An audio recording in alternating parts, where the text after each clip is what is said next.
Assalamualaikum, halo anak-anak, apa kabar? Mudah-mudahan kalian semua selalu dalam keadaan sehat ya. Baiklah, hari ini kita akan belajar IPA mengenai bagaimana cara makhluk hidup menyesuaikan diri dengan lingkungannya. Nah, kali ini kita akan belajar mengenai tumbuhan. Anak-anak, makhluk hidup menyesuaikan diri dengan lingkungan itu disebut dengan apa? Ayo, ya. Kemampuan makhluk hidup untuk menyesuaikan diri dengan lingkungan itu disebut dengan adaptasi. Nah, bentuk adaptasi ini menjadi sebuah ciri yang melekat pada hewan atau tumbuhan, ya. Nah, kali ini kita akan belajar mengenai bentuk adaptasi tumbuhan. Nah, kita akan belajar tentang apa saja? Itu akan belajar mengenai penyesuaian diri tumbuhan dengan lingkungan dan bagaimana tumbuhan melindungi diri. Oke, yang pertama Ibu akan menjelaskan dulu habitat tumbuhan. Jadi habitat tumbuhan ini dibagi menjadi 3 jenis. Yang pertama ada yang disebut dengan hidrofit. Apa itu hidrofit? Nah, hidrofit ini adalah tumbuhan yang sebagian tubuhnya itu ada di permukaan air, ya. Lalu juga ada yang disebut dengan higrofit. Apa itu higrofit? Nah, higrofit ini adalah tumbuhan yang hidup di daerah lembab, ya. Yang ketiga ini ada xerofit. Xerofit adalah tumbuhan yang hidup di daerah kering, ya. Jadi di sini ada contohnya. Ada eceng gondok. Eceng gondok itu hidup yaitu di permukaan air. Ada kaktus, contoh tumbuhan yang hidup di daerah kering atau xerofit, dan juga ada tumbuhan paku, salah satu contoh tumbuhan yang hidup di daerah lembab. Baik, yang pertama sekarang kita akan belajar mengenai bagaimana penyesuaian diri tumbuhan dengan lingkungan. Baik, yang pertama di sini ada pohon jati. Nah, pohon jati ini beradaptasi dengan menggugurkan daun. Jadi, pada musim kemarau, pohon jati menggugurkan daun. Akibatnya, pohon jati ini seolah-olah mati pada musim kemarau. Nah, tujuannya ini untuk mengurangi penguapan.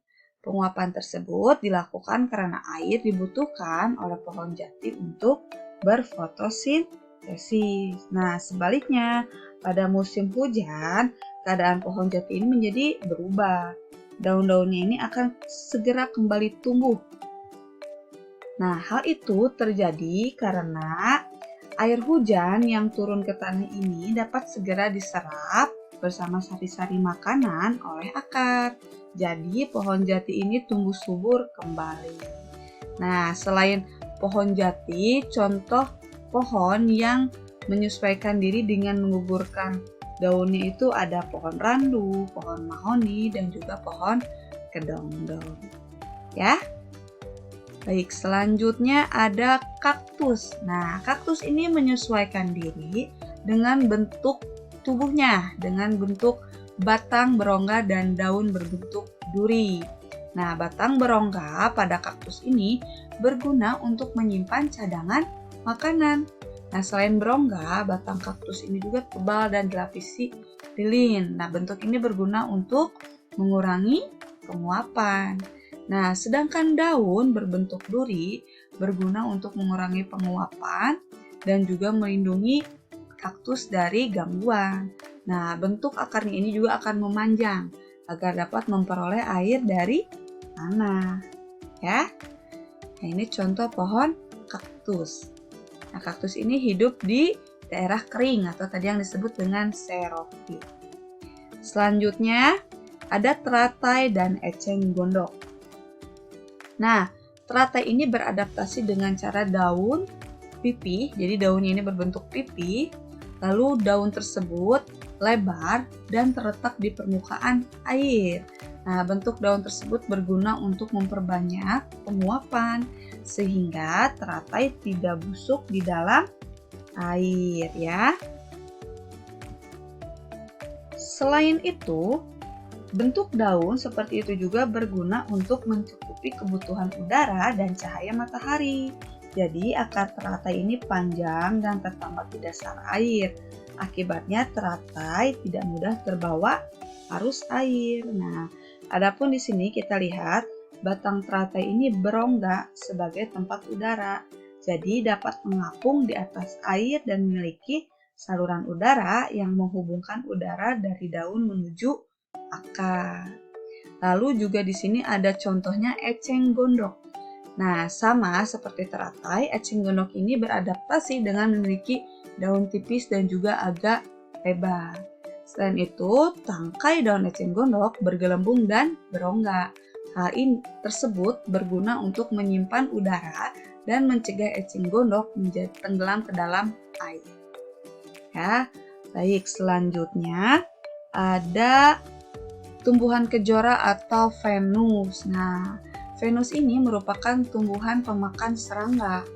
Jadi, Venus ini memakan serangga itu karena Venus membutuhkan nitrogen. Mengapa Venus ataupun kantong semar ini membutuhkan nitrogen? Nah, karena biasanya Venus dan kantong semar ini tumbuh di rawa-rawa yang memiliki kandungan nitrogen sedikit ya.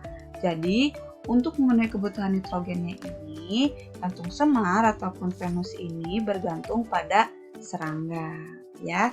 Jadi tumbuhan kejora ini atau Venus ini beradaptasi dengan mengeluarkan bau menyengat untuk memikat serangga agar hinggap di daun Venus yang terbuka dan akan tertutup dengan cepat ya. Kemudian tumbuhan ini mengeluarkan cairan daun yang dapat melumatkan tubuh serangga. Sehingga dalam waktu singkat tubuh serangga berubah menjadi bubur. Sehingga nitrogennya itu dapat diserap. Baik, selanjutnya ada pohon bakau. Nah, pohon bakau ini adalah pohon yang berkembang biak di habitat genangan air berkadar garam tinggi, berlumpur dan tanah yang labil. Kok bisa sih Bu tumbuhan bakau ini hidup di atau berhabitat di air yang berkadar garam tinggi? Nah, itu karena pohon bakau dapat beradaptasi. Nah, pohon bakau ini beradaptasi dengan lingkungan bergaram tinggi itu dengan mengembangkan sistem perakaran yang hampir tak tertembus air garam. Kita bisa lihat ya di sini contoh akar pohon bakau. Baik, selanjutnya kita akan belajar mengenai bagaimana tumbuhan melindungi diri. Nah, ada beberapa cara tumbuhan melindungi diri. Tapi kita harus tahu dulu nih, mengapa tumbuhan melindungi diri? Nah, walaupun tumbuhan ini tidak bergerak seperti hewan dan manusia, tumbuhan ini mampu melindungi diri. Nah, tujuan tumbuhan ini melindungi diri agar mereka ini tidak punah dan bisa berkembang biak sehingga banyak tumbuh kembali. Nah, salah satunya bagaimana perlindungan diri pada tumbuhan? Yang pertama ini ada tumbuhan yang mengeluarkan getah, ya. Lalu juga ada tumbuhan yang memiliki duri, ya. Lalu selanjutnya juga yang ketiga ada tumbuhan yang beracun. Baik, akan Ibu jelaskan. Yang pertama yaitu tumbuhan yang mengeluarkan getah. Jadi ada tumbuhan yang mengeluarkan getah jika terluka. Nah, getah tersebut dapat melindungi tumbuhan dari hewan yang mengganggunya. Hewan yang terkena getah tersebut menjadi sulit bergerak. Contohnya apa? Tumbuhan yang melindungi diri dengan mengeluarkan getah, yaitu ada pohon mangga, pohon nangka, pohon sawo, dan lain sebagainya. Paham ya? Lalu yang kedua ada tumbuhan yang memiliki duri. Nah, beberapa tumbuhan itu memiliki duri. Nah, duri tersebut berguna sebagai bentuk perlindungan terhadap musuhnya, terutama pada hewan. Nah, jadi hewan yang mengusiknya ini akan tertusuk oleh duri.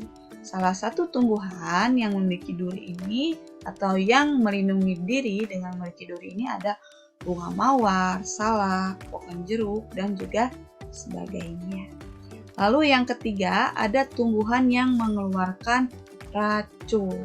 Jadi ada tumbuhan yang melindungi diri dengan mengeluarkan racun. Salah satunya ini adalah pohon bambu. Sudah ada yang pernah melihat pohon bambu? Atau sudah ada yang pernah terkena racun pohon bambu? Nah, ada yang tahu racun ini terletaknya di mana? Racun ini terletak pada bulu-bulu yang menempel pada kulit pohon bambu. Nah, jika ada hewan atau manusia yang menyentuhnya, maka akan merasa gatal karena terkena racun dari bulu-bulu tersebut, ya. Baik, anak-anak. Sekian penjelasan dari Ibu. Semoga kalian paham apa yang Ibu jelaskan. Dan terima kasih sudah menyimak video hingga selesai. Tetap semangat dan jaga kesehatan. Wassalamualaikum.